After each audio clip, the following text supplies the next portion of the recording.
Yeah. So we are live now. Good morning, everyone. Namaste. Welcome in today's Sustainable Saturday session. I am your host Siddharth. So today we have Mr. Manoj Pradhan as a speaker with us. He will talk on powering livelihood on this topic. So Manoj sir has 20 years of experience in rural livelihood, and he worked very reputed organizations before Green Yatra. So he will share his experience on benefit of renewable energy to empower the livelihood of India, and he will also tell us his experience. And what type of work we can do for livelihood, and what type of project we should implement for livelihood development in India. So Manu sir, I am requesting you, please start your presentation. Yeah, thank you, Siddharth. Good morning to all the participants. And I again welcome all of you to this session on powering livelihood. I hope it will be an interesting session to understand the concept as well as the kind of work, as well as the government programs and schemes on this, which we can take forward in future. And in case you have any language issue or any queries or any questions you like to raise, kindly raise your questions and we can discuss. Maybe after the presentation, we can have questions also. So we'll go to the presentation straight away. Basically, to understand the concept of powering livelihood, this is to boost rural as well as urban livelihoods by scaling up clean energy powered applications.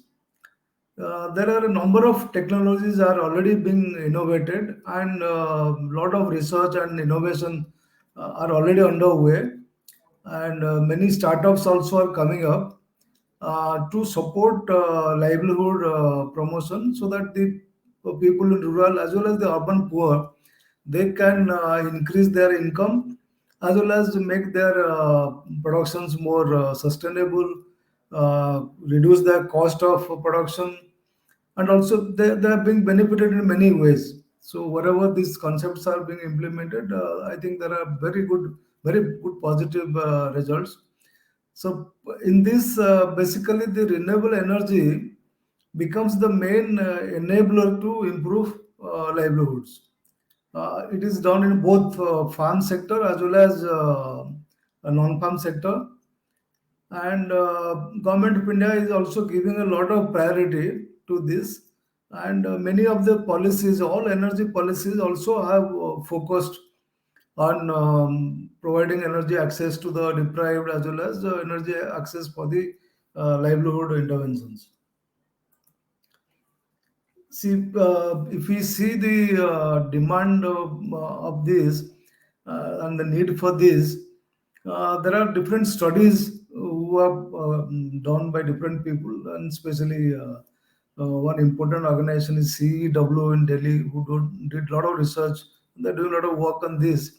So they have estimated, like we have about 119 million male and female who are employed in agriculture sector in India, and all are suffering from unreliable power supply. So that is a that's a that is, so there is a huge demand for power, especially renewable energy power in the farm sector, which can benefit more than 120 million people. And they have also identified, like, there are 4 million rural enterprises who are also affected by unreliable and low poor quality electricity supply, because we all know in even urban areas also we face this problem, and especially rural areas, power supply, not only the quality but also hardly you get 4 5 hours of power, and in that running any business or commercial unit or production unit is very difficult. So it's also a major problem people are facing. They have estimated that in India, at least there is a market for more than $50 billion, which is about 5,000 crore, for these applications for livelihood. So it shows that there's a huge market and huge demand, and there's a need to do a lot of work in this sector, and especially people like us who are working on livelihoods. I think this is it's a big need that we can fulfill.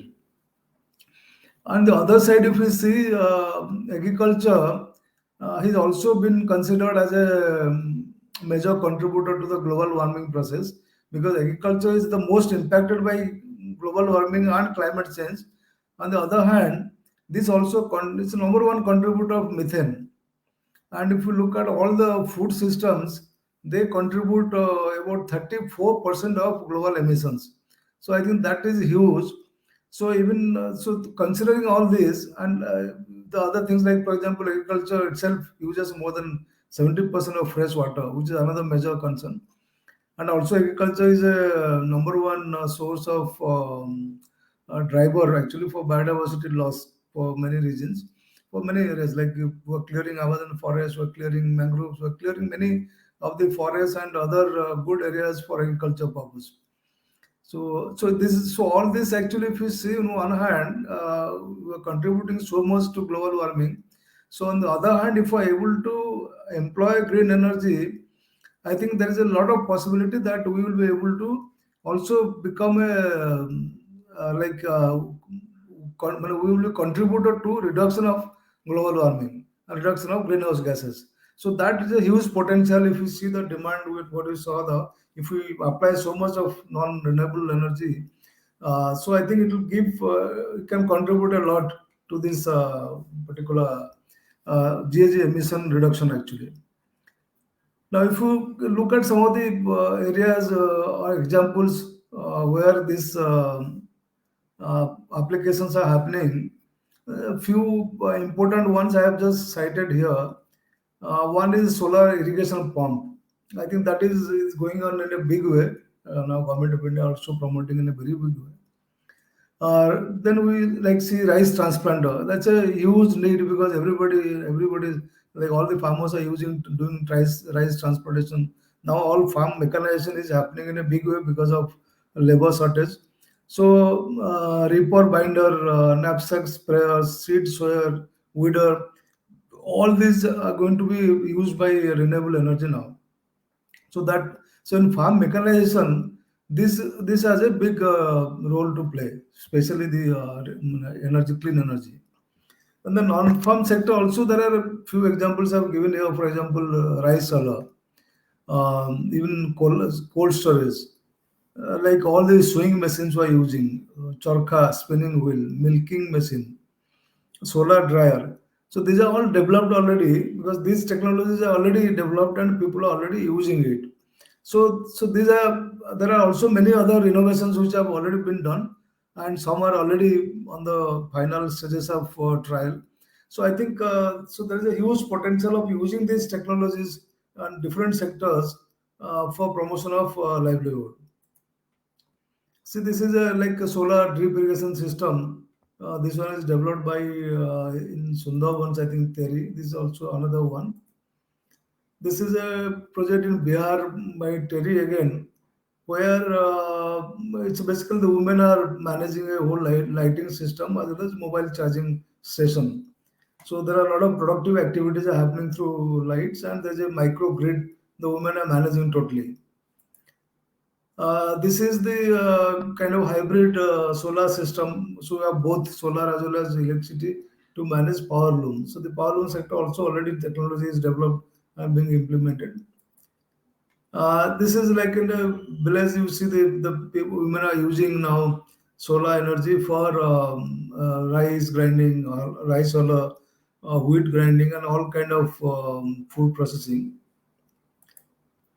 So now we'll come to just see one example, like how this energy production was implemented. I will look at a project which was done by Aga Khan Foundation and Tata Power. So they had jointly developed this project in Bihar initially. The project started initially in 2011 and was completed in 2016, the first phase of this project. So this was implemented in Chakaji village, Pusha block of Samastipur district in Bihar. Of course, currently this project has been now extended to 2,800 villages and benefiting 1.6 million people in Bihar, Gujarat, Madhya Pradesh, and Uttar Pradesh.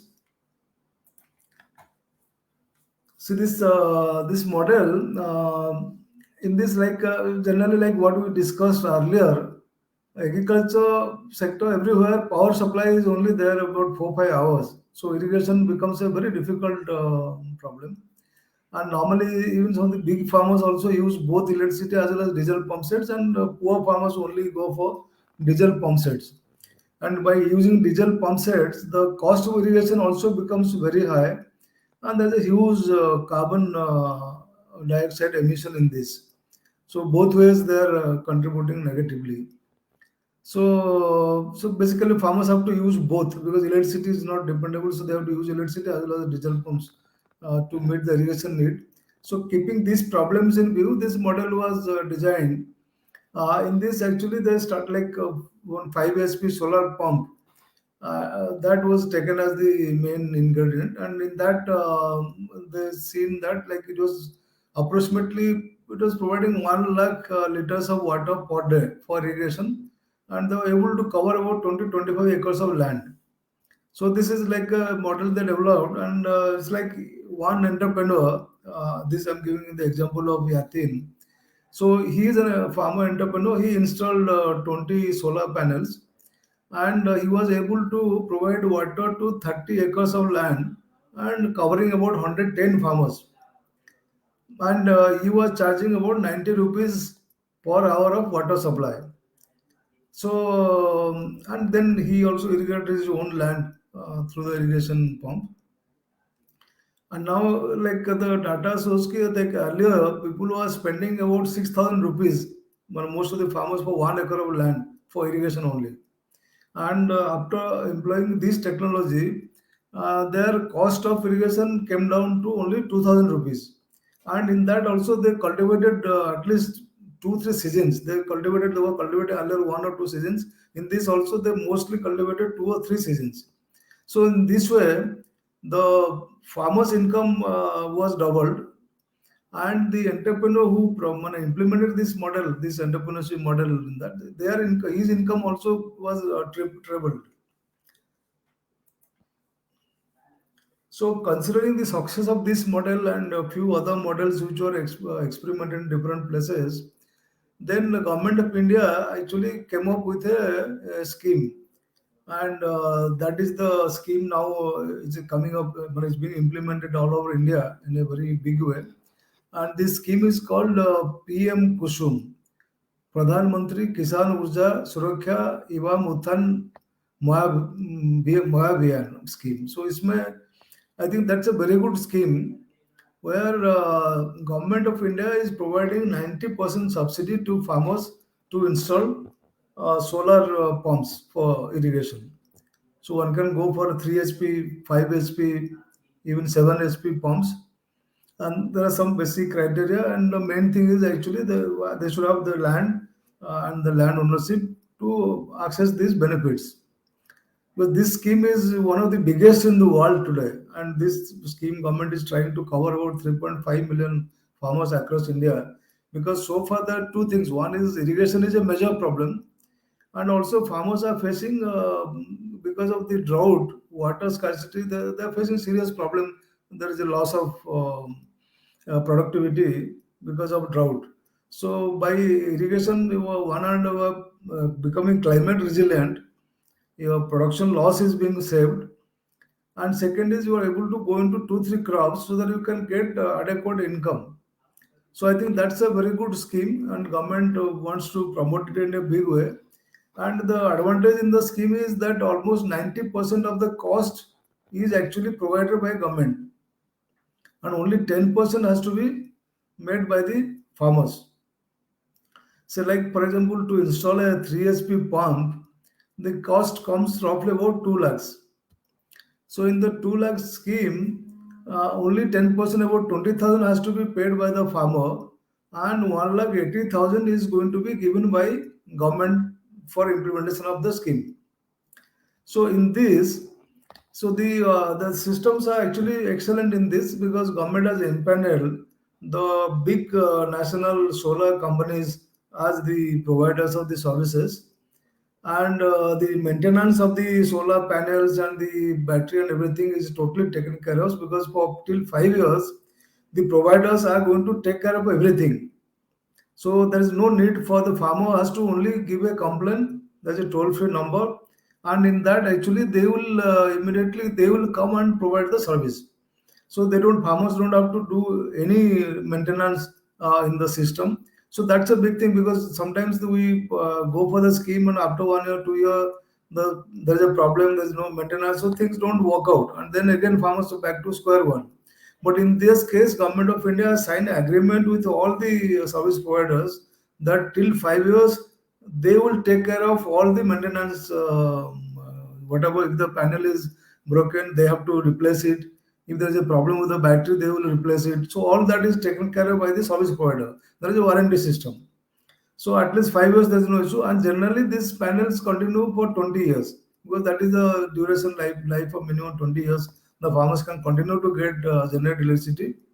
And apart from irrigation, also I've visited a lot of farmers who have also promoted this scheme with some farmers, and they are using the water for poultry. They were even using the surplus electricity to light their houses. So many other uses are happening apart from irrigation. So I think this is a very good scheme, and we should try to implement and promote this scheme, help the farmers to access this, because what we found, most of the farmers are not aware about the scheme. So it's important to make the farmers aware about the scheme, and second, facilitate, because all the applications has to be submitted online, and online is like a fast come fast serve basis. People are selected and they get the benefit. So I think that the role of the NGO and the facilitator becomes very important. So I think that's an important role we can play. And so consider after this, what we see now in the 21st century, the farmers actually you have to look into a different system actually.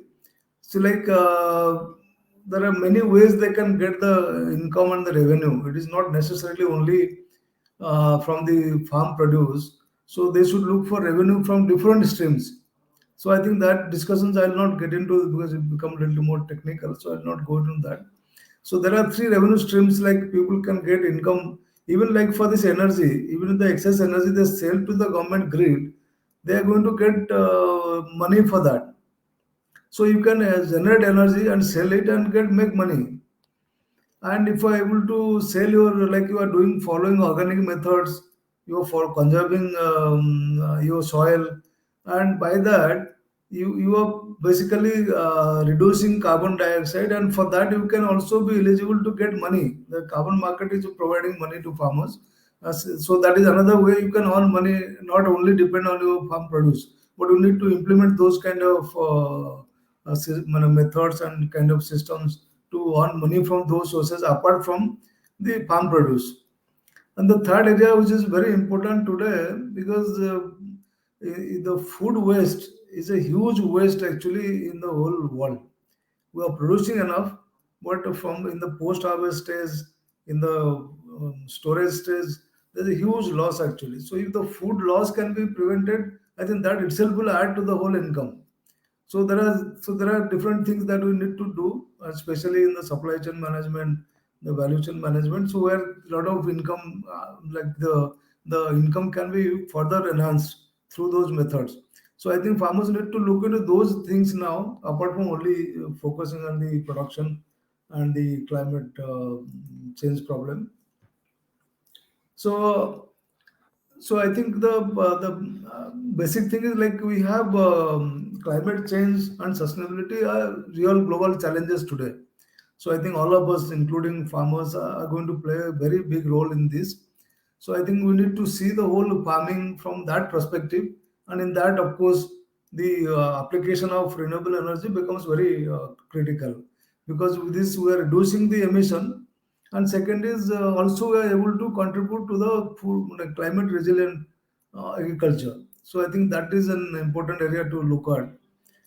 And more than other, the scaling up those things becomes very important. We need to see how to scale up in a big way. So that is the main purpose, main thing, that we need to see how to do it, how to really scale, and what are the challenges in scaling up. There are different challenges in scaling up, and how do we need to work out different mechanisms, different instruments, So that can facilitate scaling up. I think that's another area we need to work on the future and see how we can really scale up in a big way. And of course, the most important is the policies. Sometimes there are issues in policy that need to be reformed, and most often also there are national policies. But when we see its implementation local level, I think that becomes a big challenge.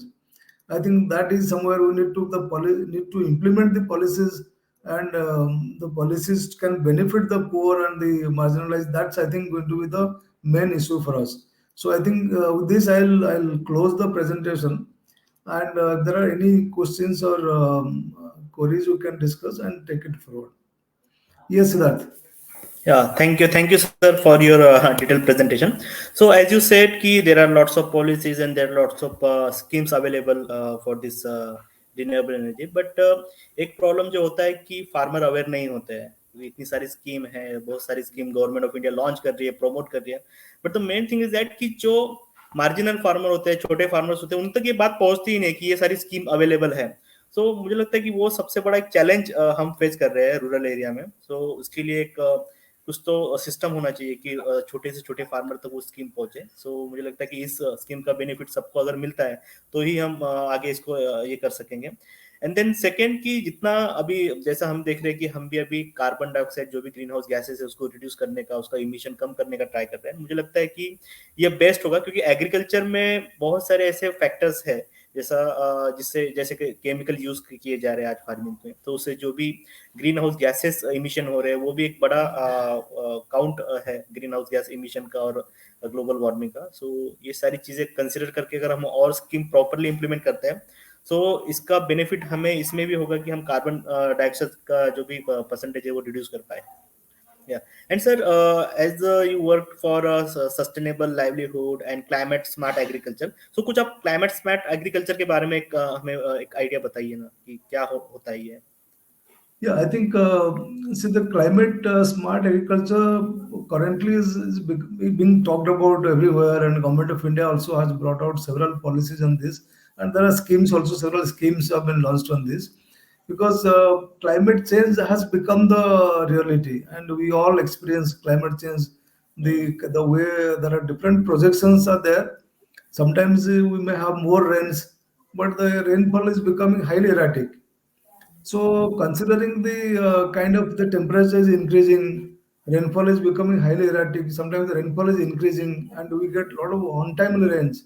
So, there are a number of issues which we are now experiencing, and especially these are all affecting the agriculture and the farming systems very much, because each crop has a different requirement. It has different requirement in terms of the need of irrigation or the in temperature, and so those kind of and the humidity. So they need different times.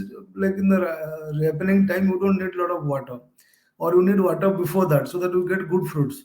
So, but sometimes what happens, there's no rainfall during the ripening time, but after the fruits are there, the rain comes and suddenly everything goes west. So, the many things are happening now, and considering all these factors, these like scientists and agriculturists who are designing different cropping and climate, what we call smart agriculture systems.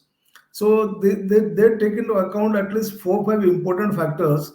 The first thing is to look at the climate projection.